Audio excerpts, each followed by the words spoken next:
చార్ధామ్ యాత్ర ప్రారంభమైంది. అక్షయ తృతీయను పురస్కరించుకుని గంగోత్రి, యమునోత్రి ధామ్ల తలుపులు తెరిచారు. గంగోత్రి ధామ్ తలుపులు ఉదయం 10:30 తెరుచుకోగా యమునోత్రి ధామ్ తలుపులు ఉదయం 11:55 పూజారులు తెరిపించారు. రెండు పుణ్యక్షేత్రాల్లో పూజారులు ప్రత్యేక పూజలు చేశారు. యాత్రను పురస్కరించుకుని రెండు ఆలయాలను పూలదండలతో అలంకరించారు. ఇక మే 2వ తేదీన కేదార్నాథ్, మే 4వ తేదీన బద్రీనాథ్ ఆలయం తెరుచుకున్నది. శీతాకాలం సందర్భంగా 6 నెలల పాటు ఆలయాల తలుపులు మూసివేశారు.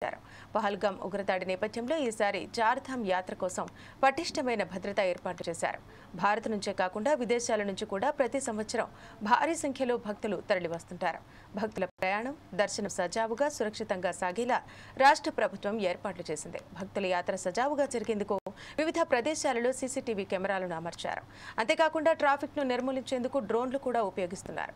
ఈ యాత్రకు సంబంధించిన పరిసరాలను జోన్లు, సెక్టార్లుగా విభజించి భారీగా పోలీసు బలగాలను మోహరించారు. భక్తులకు సాయం చేసేందుకు అదనంగా 5 పర్యాటక పోలీసు కేంద్రాలను ఏర్పాటు చేశారు. ఎలాంటి అవాంఛనీయ ఘటనలు సంభవించకుండా ప్రభుత్వం పటిష్టమైన చర్యలు తీసుకుంటోంది.